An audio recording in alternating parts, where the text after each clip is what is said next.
Hi everyone, I hope you're doing good and keeping safe. Salaam alaikum, peace be unto you. Asum drink kamo. Hejolani nanye. Nyame jojo. Ewo. Is that how to say it in Ewe? But anyways, welcome back to my channel. Today we are talking about buildings and owning lands, properties, assets, But I'm going to be real quick about this. Please, I'm not a professional. I'm not. So don't expect any jargons or any kind of construction, real estate, that kind of stuff. No. This is for a very easy digestion to even the layman.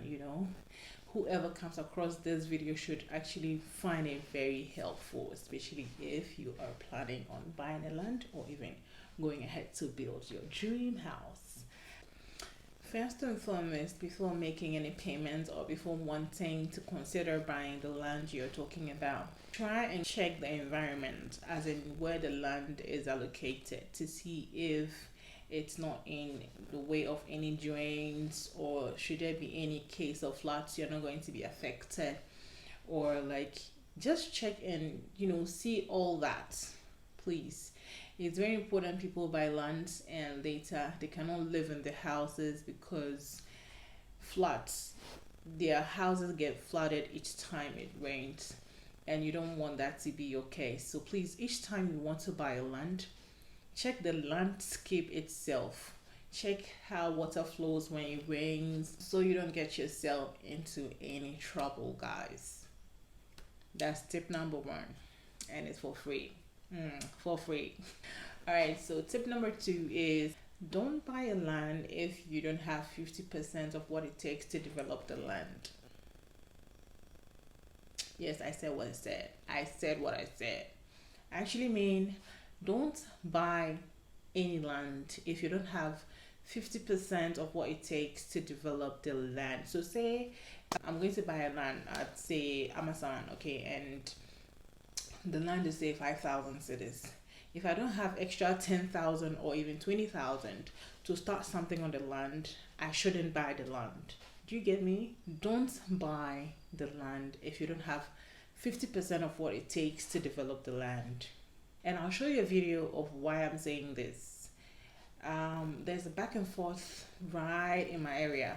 It's so close to my nose, and it's about a land a lady has bought for over 15 years now, and the land has been there. It's a very big plot of land. It's about 6 plots of land, and it's 80 by 100, so you can imagine it's actually very, very big. And there's a very serious litigation going on the land, and I even feel sorry for the woman. She's a widow. I feel like she's going through so much after losing her husband. People like kings or chiefs are trying to take away what rightfully belongs to you because they feel it has been there for a very long time and blah blah blah. Guys, I'll just show you a video of what I'm trying to say.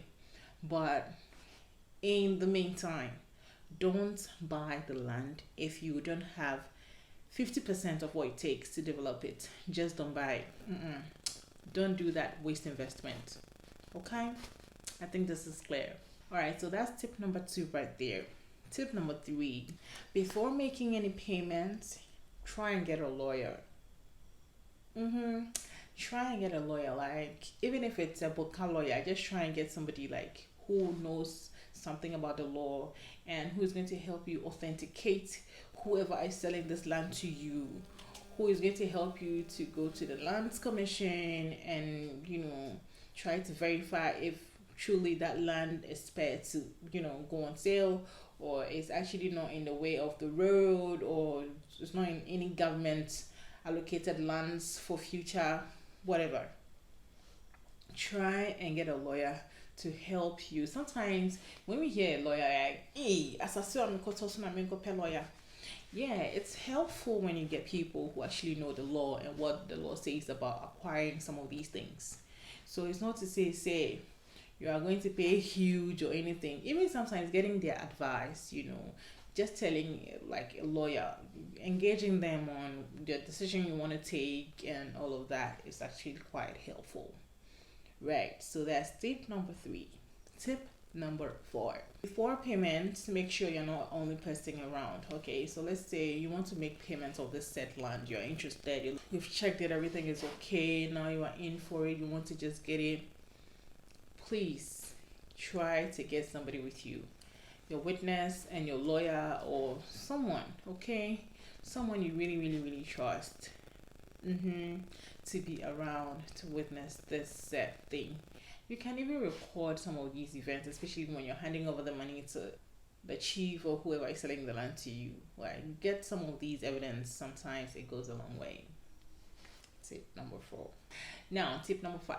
Now that payment is done, make sure all documents you are getting that's about this land is genuine, is authentic, it's legit, it's the real deal. Like, you feel me?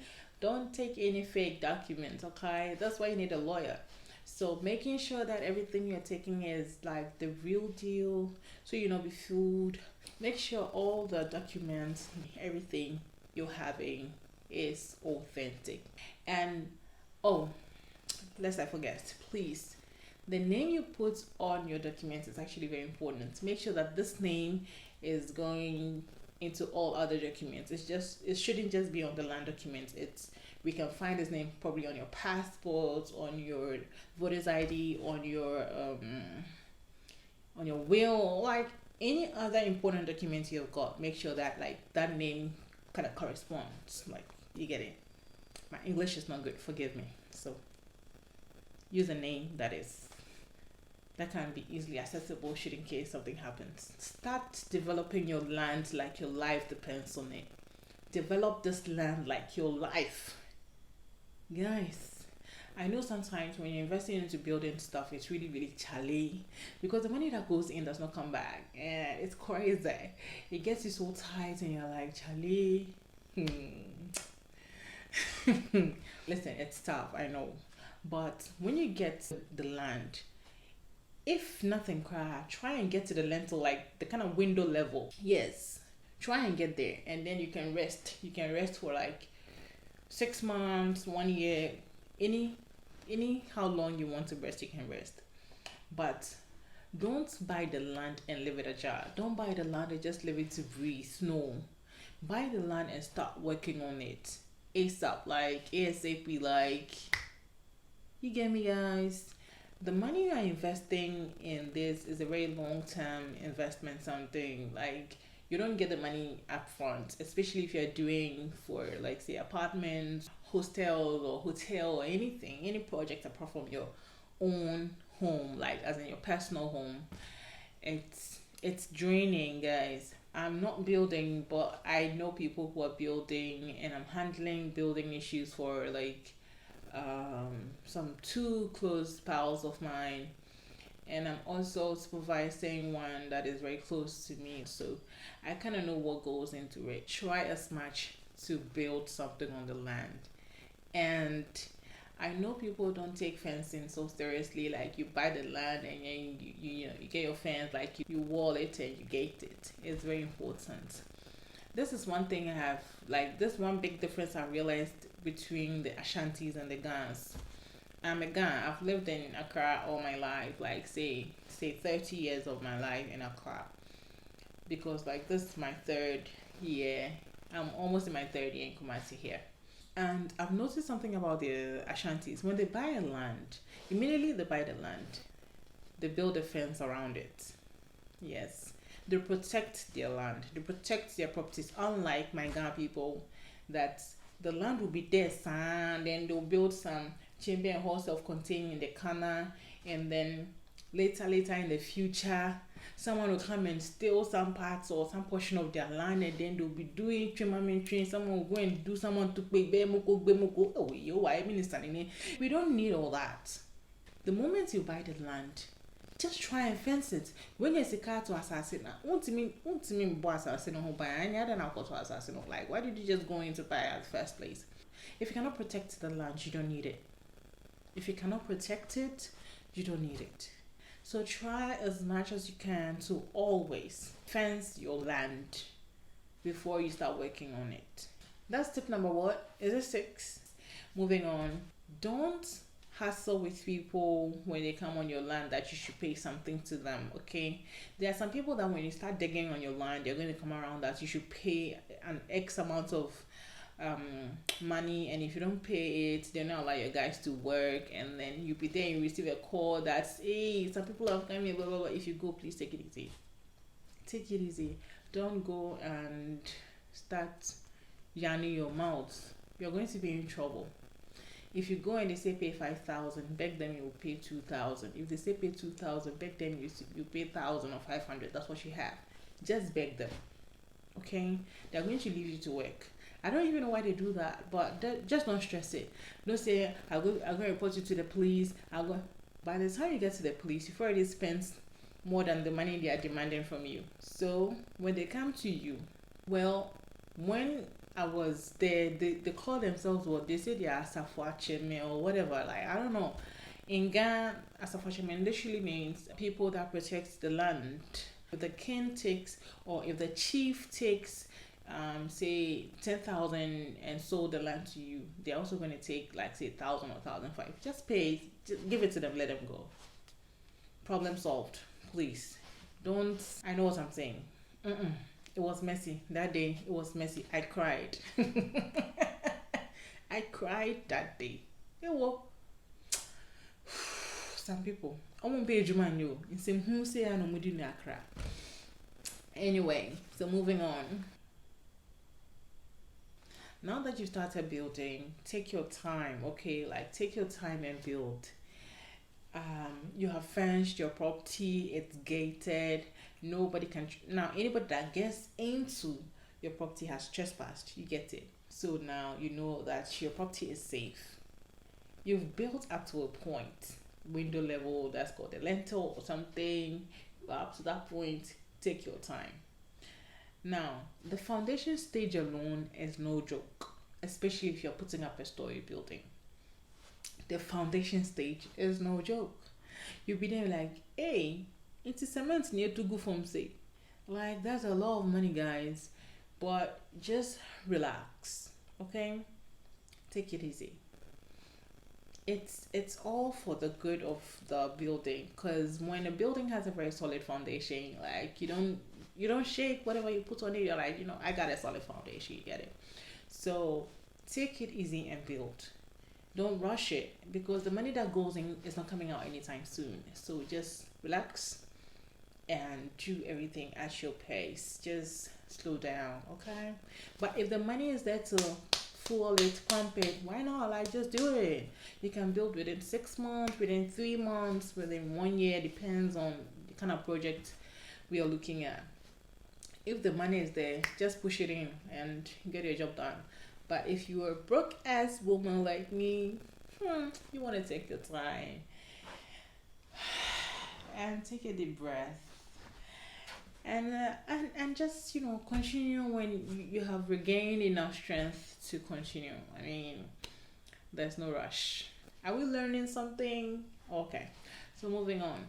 Always make sure you're on site when the guys are working. I'll repeat this again. Always make sure that you are on site when these folks are working. If you are not on site, get somebody you so much trust to be on site with these guys, and let the person get to the site even before they get to the site, because cement is expensive now. Building materials prices are running. They're on a race, like they're on marathon. They are going high. You don't even want to risk it. Protect your cement at all costs though. They will tell you that today they worked 10 bags, meanwhile they only did 7. Sell the 3 extra bags and share the money. And that's what most masons do. But if you have some very genuine masons you trust, then why not? But moi, I'm always there, supervisor. I'm always there counting. You won't do this now, koro eyes shakara. No, it won't happen. So try to be on site anytime there's going to be work in progress. Just be there, be present, be nice to your workers, but don't be too approachable. I say, I got no money now. Be nice, be kind, be helpful on site. You know, I'm pretty helpful on site. Be helpful on site, but don't be too approachable, please. Else, as a normal person, what you feel to be sad. Nti ɛyɛ akɔ site a ne wadi serious kakra no was serious kakra like bibia Giovanni bese katra and then we move. Last but not the least, I'm going to be showing you guys a video of what I was talking to you about earlier, and that and other things that have happened here in my area that I feel is actually very unfortunate. You get to understand after watching this video, so you just watch this video. I'll wrap up after this.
What I'm talking about. You don't want to go through this hassle. Bricks are expensive now. I think now I do 5 cedi. Things are expensive now. Please protect what you are investing. Protect it. It's very, very important. Don't say that I have bought the land and it's in my name, and even sometimes these land guards can give you BP for nothing. Something you bought with your own money. Because you have bought the land and you have left it for 10 years. This woman, you watched the video, for instance, the land has been there for over 15 years. And I learned there was some litigation over the land around this area, and the case went to court in 19 something. I was not even born. It's about 34 years ago. And it has now been ruled in the favor of this new king, okay? And he's now trying to claim everything. But then this person has already bought the land. I purchased it 15 years ago. I paid for it. And I'm hearing that there is something that if you buy a land, you can take it to the king of the Ashanti Kingdom's palace, and then he's going to place something on it. I think that's what the woman did. So if like she felt, oh yeah, I can sleep now because even Ashanti Asante Henne's signature is on my papers, and that's it. But it has been back and forth, and I feel really, really sorry for her. This time she had put the building up, like she has fenced the whole thing.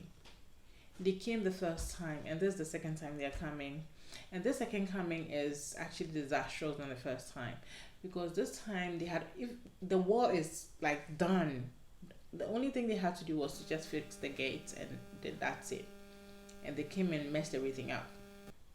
So please, before buying the land and all of that, do consider some of these things. If you don't have money to develop the land halfway, just don't go for it. Try and gather, like try and save some more, and then get something to buy some bricks, cement.